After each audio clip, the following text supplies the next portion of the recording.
Eu vou chamar a nossa primeira palestrante, que é a Débora Aligieri. Falei certo, Débora? Cadê a Débora? Abre a câmera aí, Débora, abre o microfone. Débora? Débora? Aê, apareceu. Oi, desculpa, bom dia, a Mônica falou certinho. Bom dia. Débora é advogada, é cyberativista em saúde, administradora do blog Diabetes e Democracia, mestra em saúde pública pela USP, membro da União dos Movimentos Populares de Saúde de São Paulo, conselheira do movimento Influências de Diabetes Brasil, integrante do Departamento de Saúde Pública da Sociedade Brasileira de Diabetes. Desde 2014, atua junto com outros cyberativistas em mobilização online em prol da incorporação de tecnologias no SUS para o tratamento de diabetes no Brasil. Débora, a palavra é toda sua.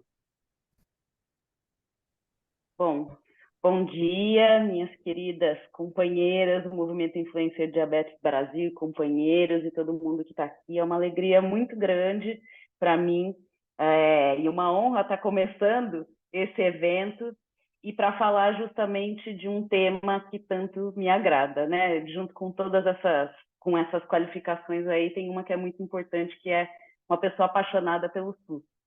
Então, é como uma ativista, uma estudiosa, como uma apaixonada pelo SUS, que eu vou fazer essa conversa com vocês. E aí eu só vou pedir para vocês me avisarem, meninas, quando estiver faltando 10 minutos, porque às vezes eu me perco um pouco, tá bom? Então, eu vou tentar passar aqui para vocês um panorama geral do SUS e tentando fazer essa aproximação com como é que as pessoas com diabetes são atendidas pelo SUS, o que o SUS tem, como é que a gente se percorre esses fluxos do nosso Sistema Único de Saúde, né?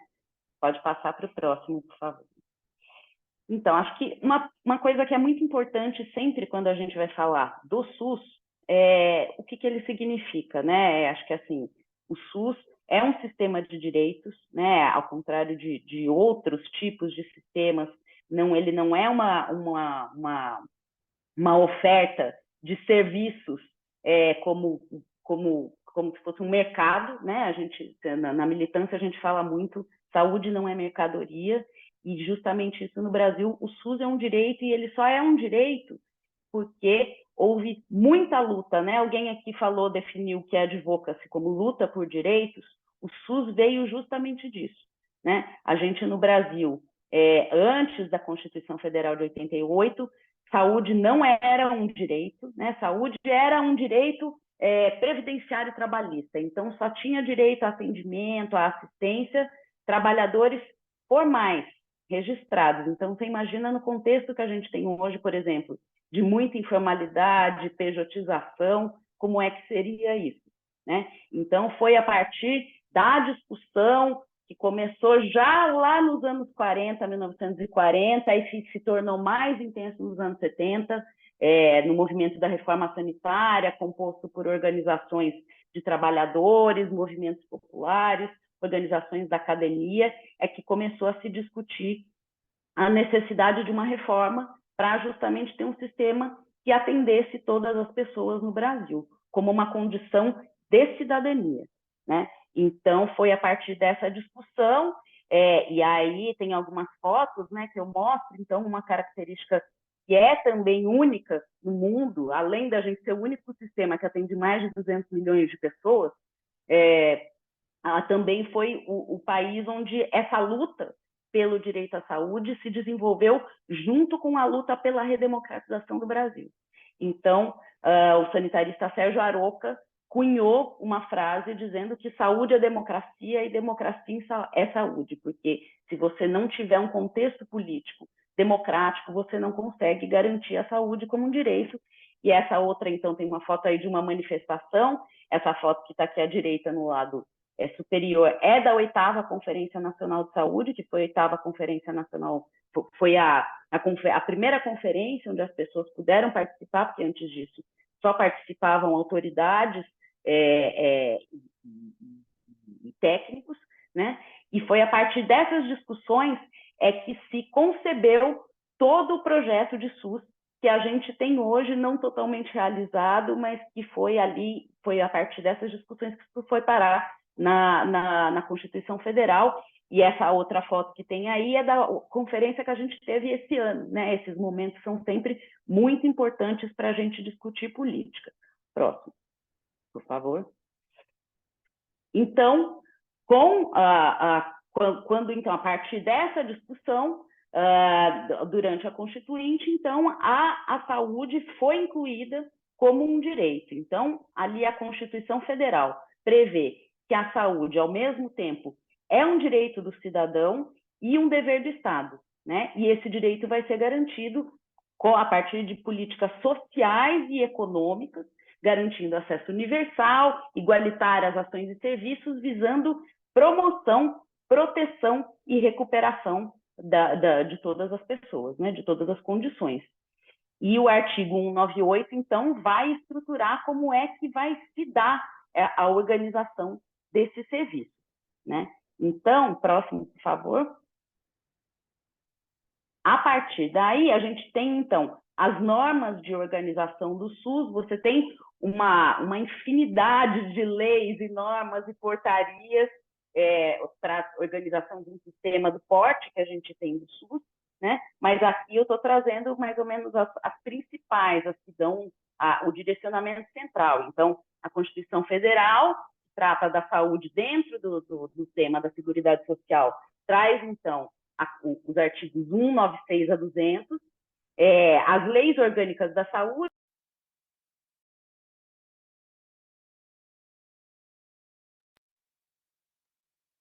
Eu estou falando, vocês não estão me ouvindo, é isso? Agora voltou sua voz. Tá, tinha caído, então tá bom. Então, voltando aqui. Então, essas normas, então, são as principais normas. Não sei se vocês ouviram eu falando que a gente tem uma pluralidade de normas regulando o SUS, mas que essas que eu estou trazendo aí são as principais, né? Então, Constituição Federal, dentro da parte da Seguridade Social, vai, então, falar especificamente da saúde, dentro dos artigos 196 a 200, as leis orgânicas da saúde, que então é o 8.080/90, que vai especificar todo o funcionamento do SUS, e a 8142, que fala sobre participação social especificamente, né, e questões também de financiamento, enfim, e que também foi uma luta, né, a 8142 só é separada porque o governo da época, que era o governo Fernando Collor, vetou os artigos sobre participação social e teve que fazer uma luta para garantir que as pessoas pudessem decidir sobre o seu destino, né? O decreto 7.508 de 2011, que vai falar um pouquinho das redes de atenção à saúde, como é que elas se organizam, a Lei Complementar 141 de 2012, que vai dar algumas especificações, então, sobre financiamento, sobre como vai ser essa organização. E ainda a gente tem leis, decretos, portarias federais, estaduais e municipais, né? Próximo, por favor. Então, aí do que a gente foi vendo aí da Constituição Federal, que eu estava falando ali, daqueles artigos 196 e 198, a gente tira aí, então, os princípios e diretrizes do SUS, né? Então, que significam como o que o SUS tem por objetivo e como é que ele é direcionado, né? Então, a gente tem, já trazendo aqui um pouquinho, então, o diabetes para a gente já chegar no nosso campo, né? Então, a universalidade, o que significa? O SUS vai atender todas as pessoas, não vai ser só diabetes tipo 1, só diabetes tipo 2, enfim, só diabetes, pessoas que não têm dinheiro, né, uma condição socioeconômica, embora os juízes às vezes digam isso nas ações judiciais, né, que o SUS é para pobre, né? Não é uma verdade, o SUS é para todo mundo, né? Você estando no Brasil, inclusive o estrangeiro, ele tem direito a receber atendimento. A equidade, que é você receber aquilo conforme a sua necessidade. Então, uma pessoa com diabetes tipo 1, ela tem necessidades diferentes de uma pessoa com diabetes tipo 2. Então, diabetes tipo 2, ele vai ter direito a receber os seus medicamentos, a fazer certas consultas, certos exames, e o diabetes tipo 1, ele vai precisar de outras coisas. Então, o SUS tem que atender todos eles, né? Uma gestante diabética, com diabetes gestacional, enfim, vai ter que ser o atendimento conforme a atenção, conforme essas necessidades. E a integralidade, que não importa se você tem diabetes bem controlado e não tem nenhuma complicação, ou se você tem uma complicação, precisa de outros atendimentos no nível de especialidades, exames, cirurgias, procedimentos, tudo isso está coberto pelo SUS, né? Então, tendo como diretrizes, que estão ali no artigo 198, a descentralização, ou seja, o SUS tem uma capilaridade muito grande, né? Os serviços são organizados especialmente dentro dos municípios, e isso garante que todo mundo seja atendido, né? Acho que uma coisa que a gente viu muito isso, a pandemia de Covid foi um exemplo disso, né? De cada município organizando ali como é que você ia prestar essa assistência, desculpa. O atendimento integral, então, a integralidade, ela vem nessa dupla concepção, então, ao mesmo tempo que você vai ter essa assistência, essa atenção para todas as questões que você tem da sua saúde, mas também significa que você vai poder passar por todos os níveis de atenção, que a gente vai falar um pouquinho mais para frente, e o mais lindo de todos, o mais importante, que é a participação da comunidade, ou seja, se a gente não está participando das decisões sobre o SUS, isso não é SUS. Simples assim. SUS só é SUS se as pessoas, se a gente que recebe esse serviço também participa não só do que vai ser decidido, mas da formulação, como é que a gente está concebendo, né? Então, para o diabetes foi isso, né? Durante muito tempo se disse que os análogos de insulina não eram importantes, né? Acho que a Carla vai trazer aí essa questão, e a gente começou a fazer essa discussão falando, não, isso é importante para diabetes tipo 1, isso é essencial para o nosso tratamento, e aí isso foi levado para a discussão dentro da Conitec, a gente mostrou os nossos relatos, e aí isso foi, a tecnologia foi incorporada ao SUS. Então, essa é uma forma de participação social, que mais para frente eu falo um pouquinho também, não vou me desdobrar muito, porque a gente vai ter pessoas excelentes falando disso, mas é essa a questão, tá bom? Próximo, por favor, Lisa. Débora, só para avisar, faltam 10 minutos, tá bom? Tá, obrigada, eu vou correr aqui. Imagina. Já tinha pedido, a ideia é terminar em 5. Então, assim, vamos lá. Estrutura do SUS, a gente tem aqui gestão solidária e participativa, ou seja, todos os entes, União, Estados e municípios, eles são responsáveis de forma igual pela assistência e atenção às pessoas, tá? A gente está dentro de uma rede de ações, tem uma grande gama de serviços dentro da atenção primária, média e alta complexidade, serviço de urgência, emergência, atenção hospitalar, enfim, tudo que está aí, para poder dar essa atenção integral para as pessoas. E a gente tem Ministério da Saúde, secretarias estaduais e municipais trabalhando junto. Próximo. E aí eu trago aí, então, uma imagem que mostra, então, um pouquinho de algumas coisas que às vezes tem gente que nem sabe, né? Por exemplo, a ANS, né? Faz parte do SUS, a Anvisa faz parte do SUS, para a gente que tem diabetes, assistência farmacêutica, medicamentos, insumos, a nosso BF, enfim. Tudo aí está englobado dentro do SUS. Próximo, por favor.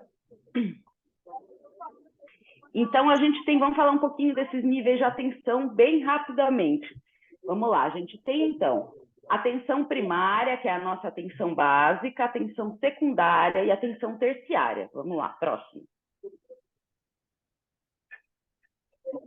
Então, na atenção primária, o equipamento típico representativo da atenção primária são as unidades básicas de saúde, né? Então, que são atendimentos mais voltados à prevenção e promoção de saúde, então a gente faz exames, consultas de rotina, enfim, você tem aí todas essas equipes, especialmente Estratégia Saúde da Família, que caracteriza bastante a atenção primária, e no diabetes aí, o que vocês estão vendo são as minhas carteirinhas, né? Então, um serviço típico da atenção básica é o programa de automonitoramento glicêmico, né, onde a gente vai retirar nossas fitas, insulina, enfim, e consultas com clínico geral, enfim. Próximo. Próximo, por favor. Isso. Já na atenção secundária, faz parte da atenção especializada, né? Às vezes a gente ouve muito essa questão. atenção básica, atenção especializada. A atenção especializada, ela engloba a atenção secundária e a atenção terciária. Então, aqui, a atenção secundária, que é chamado de média complexidade, né? Os equipamentos típicos são a UPA, o SAMU. Então, se alguém, por exemplo, eu já tive uma hipoglicemia muito grave, né? Precisei ser atendida, e aí o SAMU veio me socorrer em casa, né? Felizmente, essa coisa que ninguém quer. Esse é o tipo de serviço que a gente não quer, mas que bom que ele existe quando a gente precisa, né? Então, são serviços especializados encontrados em hospitais e ambulatórios. Então, oftalmologia, cardiologista, né? Quem tem diabetes tipo 2 precisa fazer esse acompanhamento, especialmente mesmo tipo 1, já com tempo, com uma certa idade, um desenvolvimento, precisa fazer, acompanhar a neuropatia diabética, né? Acompanhar retinopatia diabética, tudo isso está dentro da atenção secundária, tá? E aí tem alguns números que depois do SAMU, que depois, se vocês quiserem, a gente pode disponibilizar, né, Fabi? Acho essa apresentação. E atenção terciária. Vamos disponibilizar. Legal. Próximo. E aí a gente chega na atenção terciária, né, que é de alta complexidade. Então, o hospital, né, os hospitais de grande porte, hospitais universitários, Santa Casa, são os equipamentos típicos da atenção terciária. Então, são locais com leitos de UTI, centros cirúrgicos, enfim, que daí a gente vai ter, por exemplo, a diabetes, quem vai fazer cirurgia bariátrica, né, para diabetes tipo 2, que é um tratamento incorporado SUS, gestação de risco, que diabetes às vezes é considerado, enfim, parto de alto risco. Então, está dentro desse sistema, e até assistência a cirurgias separadoras, por exemplo, que é o que a gente nunca quer, mas se alguém precisa amputar o pé por causa de um pé diabético, vai ser na atenção terciária, né? Próximo, por favor. Então, aí um pouquinho das competências de cada um, e vou ter que acelerar aqui, senão não vai dar tempo, mas assim, o Ministério da Saúde, ele é responsável por formular a política, fazer as normas gerais que valem para o Brasil inteiro, fiscalizar, monitorar, avaliar, enfim, em articulação com o Conselho Nacional de Saúde, que é a instância de participação social institucional na nível da União. E também você tem instâncias de pactuação, que a gente chama, né? Que é onde essas políticas elas vão ser mais detalhadas, regulamentadas, organizadas, então, no âmbito nacional. Então, a gente tem a comissão intergestores tripartite para pactuar o Plano Nacional de Saúde, que é todo governante que entra, ele faz um plano, né? No caso do Nacional, Plano Nacional de Saúde, que vai valer para os próximos 4 anos. Né? Isso é uma coisa que a gente precisa se apropriar dentro do diabetes, inclusive, e é chamado de instrumento de gestão, é um dos instrumentos de gestão do SUS. Próximo, por favor. Aí, as secretarias estaduais de saúde, então, elas vão, de certa forma, participar da formulação dessas políticas e articular e prestar apoio para os seus municípios em conjunto, né, articulando junto com o Conselho Estadual de Saúde, então, que é a instância de participação social a nível estadual. Né? A instância de pactuação é a Comissão Intergestores Bipartite, né? Então, que participam secretários municipais de saúde junto com o secretário estadual. E aqui um exemplo que eu posso dar, por exemplo, dessa formulação, quando a gente teve a incorporação dos análogos de insulina, foi a nível das secretarias estaduais que houve a organização do protocolo de distribuição para cada uma das instâncias federativas a nível estadual. Então, o Ministério da Saúde formulou a linha de cuidado, né, o PCDT, o Protocolo Clínico de Diretrizes Terapêuticas, que eu imagino que a Priscila vai falar um pouco melhor disso, enfim. Mas como isso vai ser efetivamente prestado nos municípios, aí são as secretarias estaduais de saúde que vão fazer isso. O próximo, eu acho que eu não estou vendo aqui, mas seria aqui, se a gente, vamos ver se volta, se não voltar, Secretaria Municipal de Saúde. E aqui a Secretaria Estadual também é o plano estadual, né? A gente tem plano nacional, plano municipal, é o próximo. Então, a Secretaria Municipal de Saúde, ela planeja, organiza, controla, avalia as ações dentro dos municípios, né? Junto com o Conselho Municipal de Saúde. Eu recentemente acabei uma gestão como conselheira municipal de saúde, e a gente vê muitas coisas. Então, por exemplo, a Secretaria Municipal de Saúde vem e apresenta para a gente um novo programa para atendimento de diabetes, e a gente vai fazer essa discussão dentro ali do Conselho, né? E visando também a implantação do Plano Municipal de Saúde, que vai estabelecer metas e objetivos para cada questão, de todas as condições que você imagina, inclusive de diabetes, né? A gente tem, então, reduzir o número de amputações, você vê tudo isso a nível da Secretaria Municipal de Saúde e Conselho Municipal de Saúde. Próximo. E aí, então, falar um pouquinho, daí aqui a gente tem a questão da participação social. Então, no SUS a gente tem a participação social institucional pelos conselhos e conferências de saúde, né, regulamentados pela Lei 8142 de 90, mas a gente também tem as formas não institucionais, né, que aqui no diabetes, no nosso histórico, tradicionalmente foi por meio das associações de pacientes, mas agora você tem também fóruns, ONGs, enfim, coisas que vieram desenvolver nos anos 90, e mais recentemente, nos últimos 20 anos, né, o cyberativismo, que foi o tema da minha pesquisa de mestrado e que é muito característico do diabetes. A gente não tem nenhum movimento com essa força da atuação nas redes sociais, acho, no Brasil, como o diabetes tem. E os influenciadores digitais, que tecnicamente a gente tem algumas diferenças nas definições, mas que na prática talvez a gente possa dizer que é praticamente a mesma coisa. E o próximo, eu acho que estamos chegando finalmente, e daí só alguns dados que aí não vou nem conseguir comentar com vocês, mas é da gente ver a grandeza, né? Se vocês, acho que ficou pequenininho aí, mas a gente teve, por exemplo, 11 milhões de consultas. Esses daí são dados de 2021, se eu não me engano, né? 2020.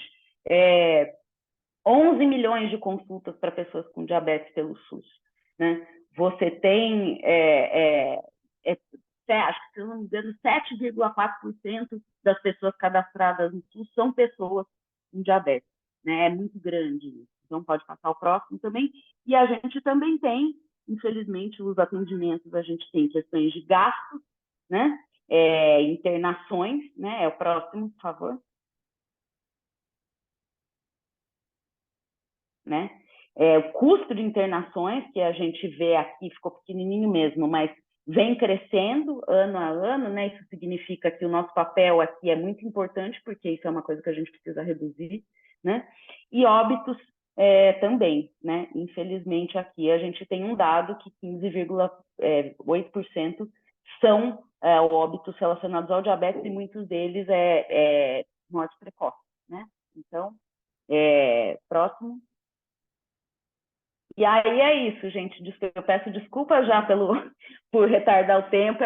Foi um desafio fazer essa palestra, porque é grande. Assim, que eu estou trazendo é muito, muito básico para vocês. Mas aí, quem quiser conhecer um pouquinho mais a pesquisa que eu fiz, está aí o QR Code.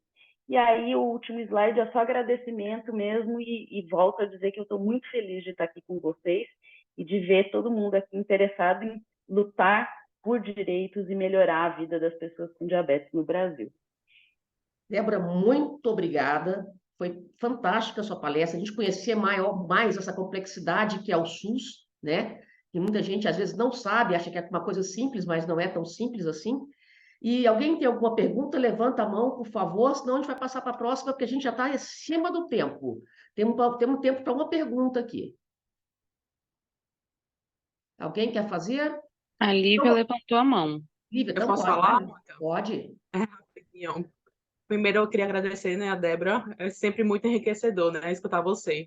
Eu queria saber se tem algum local, Débora, que é mais fácil para a gente conseguir informações sobre o SUS, sobre a jornada do paciente com diabetes no SUS, tanto tipo 1 quanto tipo 2. Lívia, esse é um grande problema que a gente tem. Uma das questões que a gente ainda precisa melhorar muito no SUS é justamente a comunicação, né? Isso é uma das coisas que eu vi na minha pesquisa, inclusive, como os cyberativistas, uma das coisas que eles se desdobram em fazer, e acho que eu já vi muita gente aqui do movimento fazendo isso também, é justamente passar informações que o poder público não passa. Assim, o poder público, ele já usa as redes sociais de um jeito muito inferior ao potencial que as redes sociais teriam, que é de escutar as pessoas, né? Geralmente se usa as mídias digitais mais para passar informações e não para receber informações dos pacientes, a não ser em consultas públicas, né?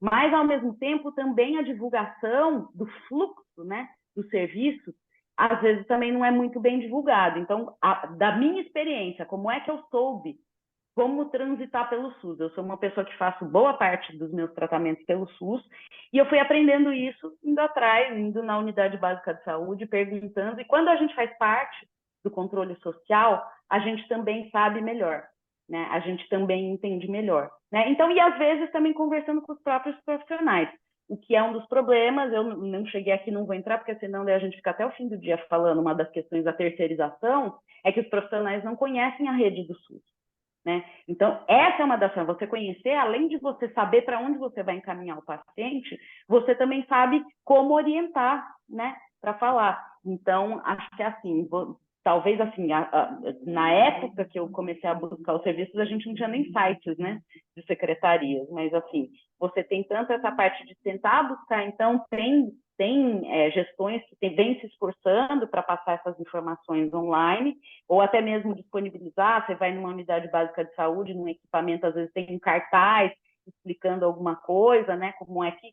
Mas, em regra, eu sei que, por exemplo, retinopatia diabética, a gente tem uma grande dificuldade das pessoas saberem como é que elas vão ser encaminhadas, né? Então, em regra, e quando você não recebe essa resposta, aí você pode ir atrás do secretário municipal de saúde, do gestor da sua unidade, né? Qualquer pessoa pode ir lá, não conseguiu atendimento direito ou não sabe uma informação, eu quero falar com o gestor da unidade. Você pode fazer isso, né? Quero falar com o secretário de saúde, né?